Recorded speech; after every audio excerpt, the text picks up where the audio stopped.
할렐루야. 우리 다 함께 성경 암송하심으로 새벽 기도회를 시작하겠습니다. 이스라엘아 들으라. 우리 하나님 여호와는 오직 유일한 여호와이시니 너는 마음을 다하고 뜻을 다하고 힘을 다하여 내 하나님 여호와를 사랑하라. 오늘 내가 내게 명하는 이 말씀을 너는 마음에 새기고 내 자녀에게 부지런히 가르치며 집에 앉았을 때에든지 길을 갈 때에든지 누워 있을 때에든지 일어날 때에든지 이 말씀을 강론할 것이며 너는 또 그것을 내 손목에 메어 기호를 삼으며 내 미간에 붙여 표로 삼고 또 내 집 문설주와 바깥문에 기록할지니라. 아멘. 하나님 말씀은 마태복음 1장 18절로 25절의 말씀입니다. 저는 21절로 23절까지만 봉독하겠습니다. 아들을 낳으리니 이름을 예수라 하라. 이는 그가 자기 백성을 그들의 죄에서 구원할 자이심이라 하니라. 이 모든 일이 된 것은 주께서 선지자로 하신 말씀을 이루려 하심이니 이르시되 보라 처녀가 잉태하여 아들을 낳을 것이요 그의 이름은 임마누엘이라 하리라 하셨으니 이를 번역한즉 하나님이 우리와 함께 계시다 함이라. 아멘. 할렐루야. 코로나로 인해서 몸과 마음이 지친 분들이 많이 계시겠지만 이 시간 우리가 말씀 앞에 조용히 머무름으로써 2000여 년 전에 베들레헴 근처에서 양을 치던 그 목자들에게 임했던 기쁨과 영광이 우리 안에 경험되어질 수 있기를 주님의 이름으로 축복합니다. 성탄은 아기 예수님의 탄생을 기념하는 날입니다. 어떤 사람들은 12월 25일이라는 날짜가 정확하지 않다면서 이 일을 제기하기도 하지만 중요한 것은 날짜 그 자체가 아니라 하나님이 인간의 몸을 입고 이 땅에 오셨다라는 그 사건 자체가 중요한 것입니다. 잘 아시겠지만 신약의 첫 네 권의 책인 사복음서는 한 가지 질문에 대한 네 가지 답변이다라고 볼 수 있을 겁니다. 그 질문은 바로 예수님은 누구신가? 라는 질문이지요. 복음, 즉 기쁜 소식은 결국 예수님 자체이시기 때문입니다. 복음서 기자들마다 그 관점과 소개 방식은 조금씩 차이가 나지만 주인공은 예수 그리스도이십니다. 마태는 자신의 복음서를 참 인간이요 참 신으로 오신 예수님을 소개하는 것으로 시작하고 있습니다. 1절로 17절까지는 예수님의 족보를 소개하고 있는데요. 예수님이 참 인간으로 오셨다라는 말입니다. 곧 이어 오늘 본문인 18절 이하에서는 예수님의 동정녀 탄생에 대해 말씀하고 있죠. 즉 예수님이 인간의 몸으로 오셨지만 성령으로 잉태된 것이니 참 신으로 오셨다라는 것을 밝히고 있는 것입니다.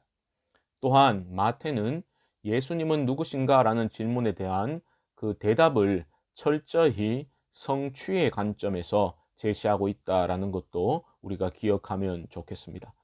마태복음의 전체적인 관심사는 성취에 있습니다. 구약의 그 약속의 성취로서 예수님이 오신 것이다 라는 것이죠. 22절을 보십시오. 이 모든 일이 된 것은 주께서 선지자로 하신 말씀을 이루려 하심이니 이르시되.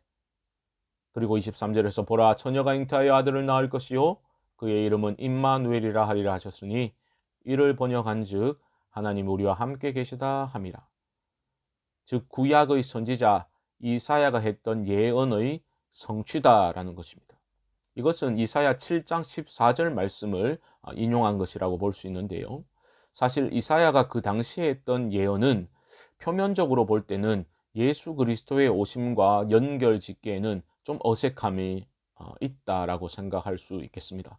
무슨 말인가 하면 그때는 기원전 8세기인데 남유다의 그 아하스 왕이 위기 가운데 있었고요. 그 위기 중에서 하나님의 약속의 말씀을 이제 받게 되는 것이 배경이거든요. 그 예언의 내용은 받은 말씀은 젊은 여자가 아이를 낳을 것인데 그 아이가 장성하기 전에 남유다를 공격하기 위해서 연합했던 두 왕이 망하게 될 것이다 라는 예언이었습니다. 그러므로 표면적으로 볼 때는 이사야의 그 예언과 오늘 본문에 기록된 예수님의 처녀 잉태, 동정녀 탄생은 좀 무관한 예언처럼 그렇게 보이죠. 그런데 마태는 임마누엘이라는 그 이름에서 두 가지를 연결하고 있는 겁니다. 임마누엘, 하나님이 우리와 함께 하심이라. 임마누엘이라는 그 이름으로 지금 마태는 이사야의 예언을 예수님의 탄생과 연결하고 있는 것입니다. 이사야서를 보게 되면 이 예언은 한 번 나오고, 이 이름은 임마누엘이라는 이름은 한 번 나오고 끝나는 것이 아니라 이스라엘의 역사가 진행되면서 계속해서 그 인물은 점차적으로 구속사적 중요성을 띤 인물로 드러나게 됩니다. 쉽게 말하면 메시아, 그리스도를 지시하는 것으로 점차적으로 이해되어져 가게 된 것입니다. 지금 마태는 그러므로 온 이스라엘이 대망하던 그리스도 메시아에 대한 약속이 바로 육신이 되어 이 땅으로 내려오신 임마누엘 하나님으로 인해 성취되었다라고 지금 말하고 있는 것입니다. 얼마나 놀라운 사건입니까? 일어날 수 없는 일이 일어나 버린 것입니다. 생각해 보십시오. 수많은 종교들은 수행을 통해서 자꾸만 이 구도자들이 진리에 혹은 신에게 끊임없이 다가가는 모습을 취하고 있습니다. 하지만 기독교는 어떻습니까? 거룩한 곳 성전에 계신 분께서 그분에게 우리가 나아가는 것이 아니라 그분이 우리 가운데 내려오셔서 우리와 함께 거하게 된다라고 말씀하고 있습니다. 이것이 바로 구약에서 이스라엘을 향한 하나님의 마음의 소원이지요. 너희는 내 백성이 되고 나는 너희의 하나님이 되리라. 기독교의 탁월성은 이처럼 이 땅으로 내려오시는 임마누엘의 하나님에게 있는 것입니다. 소망 없는 이 땅과 소망 없는 우리들을 위해서 친히 이 땅에 육신으로 오셔서 우리와 함께 하시는 임마누엘 하나님의 그 사랑을 깊이 깨닫는 우리 모두가 될 수 있기를 주님의 이름으로 축복합니다. 하나님의 약속의 성취로서 이루어진 성탄을 묵상할 때 우리가 또한 놓치지 말아야 할 중요한 점이 있습니다. 그것은 바로 순종입니다. 순종. 임마누엘의 약속의 그 성취는 우주적 차원의 거대한 사건이었지만 그것은 지극히 작은 사람들의 큰 순종을 통해서 이루어진 성취다라는 것이죠. 마리아가 성령으로 잉태된 것을 요셉에게 천사가 알려주었을 때 요셉의 심정이 어떠했겠습니까?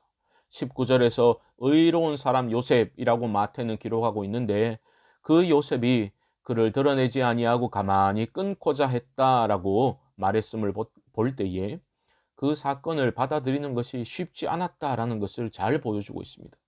요셉은 인간의 상식과 이성적 판단으로는 도무지 받아들일 수 없는 그 얘기를 듣고서 엄청난 고뇌에 빠졌을 것이다. 쉽게 짐작할 수 있습니다.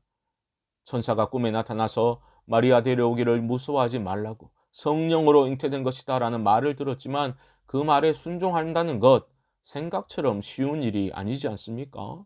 그리고 더 믿기 힘든 말을 천사가 합니다. 21절을 보시면 아들을 낳으리니 이름을 예수라 하라. 이는 그가 자기 백성을 그들의 죄에서 구원할 자이심이라 하니라. 도무지 믿을 수 없는 말들의 연속입니다. 하지만 요셉은 그 말씀을 믿음으로 받아들였고 순종해서 마리아를 데려오게 되지요. 성령께서 그의 마음에 역사하셨기 때문이라고 저는 믿습니다.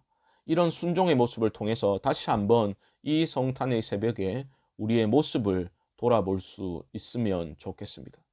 우리는 원대한 꿈을 말하고 하나님을 향해 엄청난 헌신을 기도할 때도 있지만 사실 하나님의 일이 일어나고 있을 때 믿음으로 받아들이지 못한 때가 얼마나 많은지 모르지요.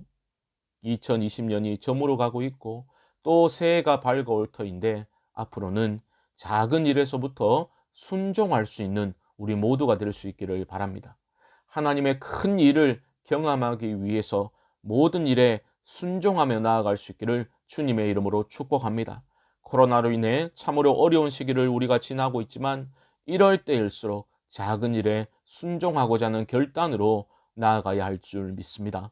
마지막으로 이 성탄의 아침에 우리 안에 진정으로 임마누엘의 하나님을 향한 확신이 회복될 수 있기를 바랍니다. 어떤 상황 속에서도 임마누엘의 하나님이 우리와 함께 계신다는 이 확신에 찬 고백이 있기를 소망합니다. 임마누엘의 하나님에 대한 확신이 우리에게 있다면 우리 삶에는 주님과 동행함의 감격들이 계속될 것이고, 그때 우리는 날마다 새로운 하나님의 은혜로 충만한 삶을 살아가게 될 줄 믿습니다. 오늘 하루도 나와 영원토록 함께 하시기 위해 이 땅에 낮고 낮은 모습으로 성육신하신 임마누엘의 하나님의 그 사랑을 깊이 묵상하시고, 내 안에 계신 가장 귀한 분 예수 그리스도를 향한 사랑과 순정과 헌신이 더 깊어져가고 더 커져갈 수 있기를 주님의 이름으로 간절히 축원드립니다. 우리 합심으로 한번 기도하겠습니다. 임마누엘의 주님의 그 사랑을 기억하는 성탄절이 되게 하시고, 주님의 말씀에 순종하며 나아갈 수 있는 믿음을 더하여 주옵소서. 오늘 영상으로 드려지는 성탄 감사 예배 가운데 하나님께서 임재하여 주시고 기쁨과 감사의 예배가 되게 하소서. 모이지 못하는 상황 속에서도 성령 안에서 참된 교제가 이어지게 하시고 영적 무기력증에서 벗어나도록 우리를 깨워 주옵소서. 이러한 기도의 제목과 또 개인적인 기도의 제목들 가지고 우리 주님의 이름을 한번 부르고 합심으로 기도하겠습니다. 주여